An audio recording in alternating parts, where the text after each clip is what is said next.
চমকে মেজপিসেমশাই ফিরে দেখেন গা ঘেঁষে দাঁড়িয়ে আছেন সাদা জোব্বা পরা একজন বুড়ো মতো লোক।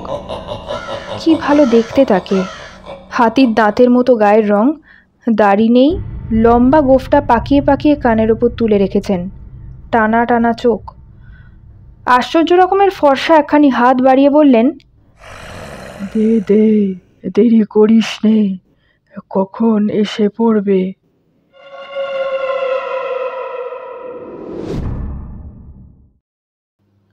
নমস্কার, গল্পের আসরিত মধুবন্তী চ্যানেলে আপনাদের সবাইকে জানাই স্বাগত। আশা করি আপনারা সবাই ভালো আছেন। আজ থাকছে লীলা মজুমদার রচিত একটি গল্প, যার নাম ভুতুড়ে গল্প। প্রধান চরিত্রে থাকছে লেখিকা, মেজপিসেমশাই এবং একটি বুড়ো লোক। কিন্তু এই বুড়ো লোকটি কে, তা জানতে হলে শুনতে হবে আজকের গল্পটি। সঙ্গে থাকুন। বাড়িটাতে পা দিয়েই আমার মেজপিসেমশাই টের পেলেন কাজটা তিনি ভালো করেননি। বাড়িটার বাইরে থেকেই গা ছমছম করে। কবেকার পুরনো বাড়ি, দরজা জানলা ঝুলে পড়েছে, চারিদিকে শ্যাওলাও জন্মে গেছে, ফোকরে ফাটলে বড় বড় অশ্বত্থ গাছ গজিয়েছে। ফটক থেকে সামনে সিঁড়ি পর্যন্ত রাস্তাটা আগাছায় ভর্তি, আর তার দুপাশের শিরীষ গাছগুলো ঝোপড়া হয়ে মাথার ওপর আকাশটাকে অন্ধকার করে রেখেছে। সন্ধেও হয়ে এসছে, চারিদিকে সারা শব্দ নেই তেমন, আর কেমন একটা সোঁদা সোঁদা গন্ধ নাকে আসছে। মেজপিসেমশাই হাতের লণ্ঠনটা জ্বেলে ফেললেন। বারবার দোতলার ভাঙা জানলার ওপর চোখ পড়তে লাগলো। বারবার মনে হতে লাগলো এক্ষুনি জানলার সামনে থেকে কে বুঝি সরে গেল। মেজপিসেমশাইয়ের তো অবস্থা কাহিল, অথচ উনি ভূত বিশ্বাস করেন না। সেই জন্য তাল ঠুকে ঢুকে পড়লেন বাড়ির ভিতরে। গঙ্গার ওপরে বাড়ি, ঢুকেই একটা বড় খালি হলঘর, আবছায়াতে হাঁ করে রয়েছে। লণ্ঠনের আলোতে দেয়ালে পিসেমশাইয়ের প্রকাণ্ড ছায়াটা নড়ে বেড়াচ্ছে। পিসেমশাই তাড়াতাড়ি হল পেরিয়ে গঙ্গার ধারে এসে দাঁড়ালেন। প্রকাণ্ড একটা বারান্দা, তার রেলিং ভাঙা, তারপর এক ফালি শান বাঁধানো চাতাল, আর তার চারিদিকে সাদা সাদা পাথরের মূর্তি সাজানো। তারপরেই ঘাটের ভাঙা সিঁড়ি জল অবধি নেমে গেছে, তার অসংখ্য ইঁট জলে ধুয়ে যাচ্ছে। সিঁড়ির পাশেই একটা বুড়ো বাতাবি লেবুর গাছ, তার নিচে কবেকার পুরনো ইটের গাদা রোদে পুড়ে জলে ভিজে কালো হয়ে গেছে একদম। গঙ্গার ওপারে জুট মিলের সাহেবদের বাড়িতে আলো জ্বলছে দেখে পিসেমশাই ফোঁস করে একটা নিঃশ্বাস ছাড়লেন। না, একতলায় বসে থাকলে চলবে না, ওপরে যেতেই হবে, রাত কাটাতে হবে, নইলে বাজি হেরে যাবেন উনি। ক্লাবে মুখ দেখাতে তো পারবেনই না, উপরন্তু যোগুর বাবা সোনালি ছাগলটাকে নিয়ে যাবেন। হলের দুপাশে সারি সারি ঘর, তাদের দরজাগুলো আধখোলা। দু একটা বিশাল বিশাল কারিকুরি করা ভাঙা তক্তাপোষ, দু চারটে প্রকাণ্ড সিন্দুক, আর এক আধটা বৃহৎ রংচটা আয়না ছাড়া কোথাও কিচ্ছু নেই। মেজপিসেমশাই তাড়াতাড়ি একবার সবটা দেখে নিয়ে এক দৌড়ে ওপরে উঠে গেলেন। দোতলাটাও ঠিক একতলার মতো, সেখানেও মাঝখানে প্রকাণ্ড একখানা হল, তার মধ্যে আসবাব কিছু নেই। মাঝখানে খালি একটা প্রকাণ্ড বড় ঘোর নীল রঙের গালচে পাতা, তাতে বহুদিনের ধুলো জমে পুরু হয়ে রয়েছে। আর ঘরের কোণে দেওয়ালে একটা সেতার ঝুলছে, তাতে তারের কোনো চিহ্ন নেই। মেজপিসেমশাই খানিকক্ষণ চুপ করে দাঁড়িয়ে থাকলেন, দেওয়ালের দিকে পিঠ করে যাতে পেছন দিক থেকে হঠাৎ কিছু এসে না পড়ে সেইভাবে দাঁড়ালেন। কিন্তু দাঁড়িয়ে থাকলে তো চলবে না, প্রত্যেকটি ঘরের বর্ণনা দিতে হবে, তাই প্রত্যেকটা ঘর একবার দেখা দরকার। ভয় আবার কিসের, ভূত টুত বলে তো আর কিছু হয় না। ঘরগুলির প্রায় সব কটারই দরজা খোলা, একেবারে খালি, ধুলোয় ধূসর। দু একটাতে ভাঙা ভাঙা আলমারি আর প্রকাণ্ড একটা জলচৌকি দেওয়ালে ঠেস দিয়ে দাঁড়িয়ে আছে। ছাদের দিকে তাকিয়ে দেখেন সেখানে আলো ঝোলাবার বড় বড় হুক আছে, তার আশেপাশের ছাদটাতে ঝুলকালির দাগ রয়েছে। মেজপিসেমশাই দারুণ অস্বস্তি বোধ করতে লাগলেন। তাছাড়া রাতই যখন কাটাতে হবে, একটা বসবার জায়গাও তো চাই। হলের ওপাশে চওড়া বারান্দা, দূরে গঙ্গায় একটা স্টিমার যাচ্ছে, তাতে মানুষ আছে, আলো জ্বলছে, ওপারে শত শত আলো জ্বলছে। মেজ পিসেমশাই রেলিংয়ের কাছে এসে দাঁড়ালেন। ভর দিতে ভয় করে, যদি ভেঙে পড়ে। হাঁপ ছেড়ে বাঁচলেন। ওই তো জাহাজের কত লোক দেখা যাচ্ছে। আহা, এনেছিস? কই দেখি। চমকে মেজ পিসেমশাই ফিরে দেখেন গা ঘেঁষে দাঁড়িয়ে আছেন সাদা জোব্বা পরা একজন বুড়ো মতো লোক। কি ভালো দেখতে তাকে! হাতির দাঁতের মতো গায়ের রং, দাড়ি নেই, লম্বা গোফটা পাকিয়ে পাকিয়ে কানের ওপর তুলে রেখেছেন, টানা টানা চোখ।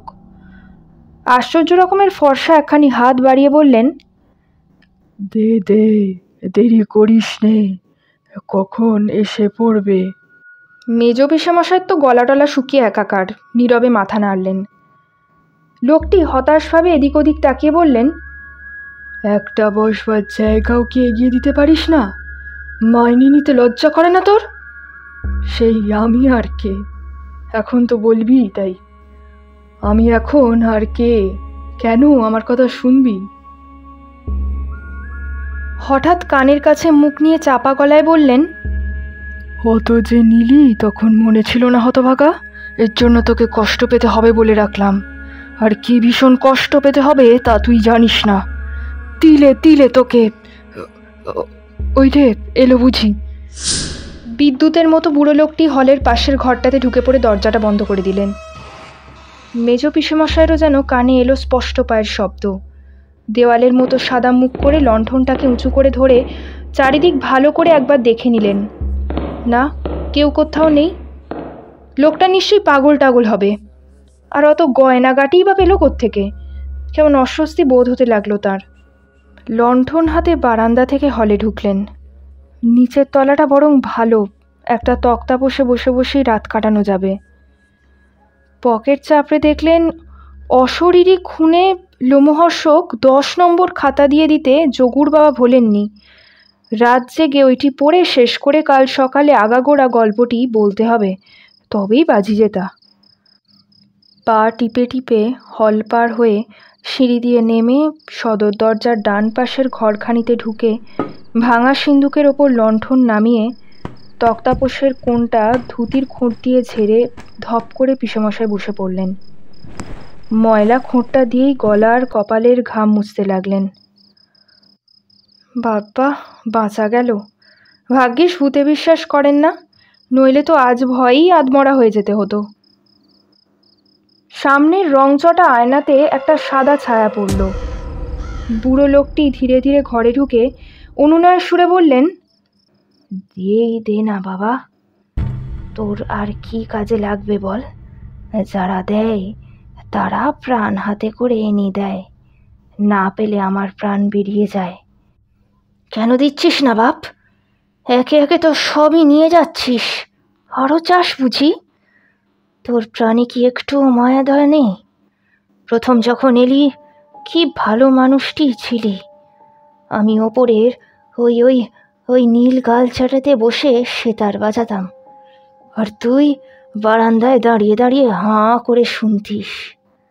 তোকে কত না ভালোবাসতাম, এটা ওটা রোজই দিতাম। কত না ভালো মানুষ সেজে থাকতিস। ভেতরে ভেতরে তুই যে এত বড় একটা বিশ্বাসঘাতক কেউটে সাপ, তা কি আর জানতাম? মেজ পিসেমশাই লাফিয়ে উঠে এক হাত সরে দাঁড়ালেন। বুড়ো লোকটিও খানিকটা এগিয়ে এলেন। রাগে তার দু চোখ লাল হয়ে গেল। ফর্সা হাত দুটো মুঠো পাকিয়ে মেজ পিসেমশাইয়ের নাকের কাছে ঘুষি তুলে বললেন, একদিন এই খুশিকে দেশশুদ্ধ লোকে ভয় করত, কোম্পানির সাহেবরা এসের ভয় পা চাটত আমার। এখন বুড়ো হয়ে গেছি, দুর্বল হয়ে পড়েছি, তাই আমার বাড়িতে আমার মাইনে খাওয়া চাকর হয়ে তোর এত বড় আস্পর্ধা? হ্যাঁ, তবে এখনো মরিনি, এখনো তোকে এক মুঠো বসে। না রে না, কি সব বাজে কথা বলছি। দিয়ে দে বাবা, দেখ দেখ তোকে তার বদলে কি দেবো, দেখ দেখ। এই বলে বুড়ো লোকটি আঙুল থেকে হীরের আংটিখানি খুলে মেজ পিসেমশাইয়ের দিকে বাড়িয়ে দিলেন। মরিয়া হয়ে পিসেমশাই এদিক ওদিক তাকালেন। কি যে দেবেন ভেবে না পেয়ে পকেটে হাত দিতেই গোলাপি বিড়ির প্যাকেট দুটোর ওপর হাত পড়ে গেল। তাই বের করে বুড়োর হাতে দিয়ে দিলেন। সত্যি দিলি? বাঁচালি বাবা, বাঁচালি। এই নে, আমি আশীর্বাদ করছি তোকে, তোর 100 বছর পরমায়ু হবে। এই বলে আর এক মুহূর্ত অপেক্ষা না করে মেজ পিসেমশাইয়ের বুক পকেটে আংটিটা ফেলে দিয়ে হলের মধ্যে দিয়ে সিঁড়ির দিকে দিয়ে ছুট। মেজ পিসেমশাইও হাঁ করে তাকিয়ে রইলেন। সিঁড়ির প্রথম ধাপটা অবধি তাকে লণ্ঠনের ক্ষীণালোকে দেখতে পেলেন। আর পিসেমশাইও তক্ষুনি আরে বাপরে এই বলে মূর্ছা গেলেন। পরদিন সকালে যোগুর বাবা, পটলের মামা, আমার বাবা আরও 5-7 জনা গিয়ে ঠ্যাং ধরে টেনে মেজ পিসেমশাইয়ের ঘুম ভাঙালেন। উঠে দেখেন ঘরদোর রোদে ভরে গেছে। তাঁরা বললেন, ওপরে গেছিলি নাকি? তবে দে ওপরের বর্ণনা দে। ঠিক বলছেন কি না পরখ করবার জন্য সবাই মিলে ওপরে গেলেন। মেজ পিসেমশাইও গেলেন। সব ঘরদোর শূন্য হাঁ করছে। যোগুর বাবা তো রেগে টং। ইস, অত ভালো ছাগলছানা হাতছাড়া হয়ে গেল, আর ক্লাবের রাক্ষসগুলোকে তার ওপরে বাজির খাওয়া খাওয়াতে হবে। কিন্তু মাটিতে অশরীরী খুনে পড়েছিল। হ্যাঁ, ঠিক হয়েছে, বড় যে ঘুমোচ্ছিলি, বইটা পড়ছিলি বল তবে, হাগা করে গল্পটা বল। মেজ পিসেমশাইয়ের মুখে আর কথাটি নেই। মনে মনে দেখতে পেলেন যোগুর বাবা সোনালি ছাগলটাকে তাড়িয়ে তাড়িয়ে বাড়ি নিয়ে যাচ্ছেন। সারা রাত ঘুম লাগিয়েছেন, স্বপ্ন দেখেছেন, তার উপযুক্ত সাজা তো হবেই। লজ্জায় দুঃখে মাথা নিচু করতেই চোখে পড়ল বুক পকেটের ভেতর হীরের আংটিটা জ্বলজ্বল করছে। মেজ পিসেমশাই গা ঝাড়া দিয়ে উঠে বসে বললেন, নিয়ে যা তোর ছাগল। ইস, ভারী তো একটা ছাগল। এই বলে আর এক মুহূর্ত অপেক্ষা না করে সোজা বাড়িমুখো রওনা দিলেন। শুনছিলেন লীলা মজুমদার রচিত ভুতুড়ে গল্প। গল্প পাঠ এবং সমগ্র পরিচালনায় আমি মধুবন্তী। আজকের গল্প পাঠ যদি আপনাদের ভালো লেগে থাকে তাহলে অতি অবশ্যই আমার চ্যানেলটি সাবস্ক্রাইব করবেন এবং কাছের মানুষদের সাথে ভাগ করে নেবেন। এরকম আরও অনেক গল্পের সম্ভার নিয়ে আমি আগামী দিনে আপনাদের সামনে উপস্থিত হব। সো স্টে কানেক্টেড উইথ গল্পের আসর উইথ মধুবন্তী। ধন্যবাদ।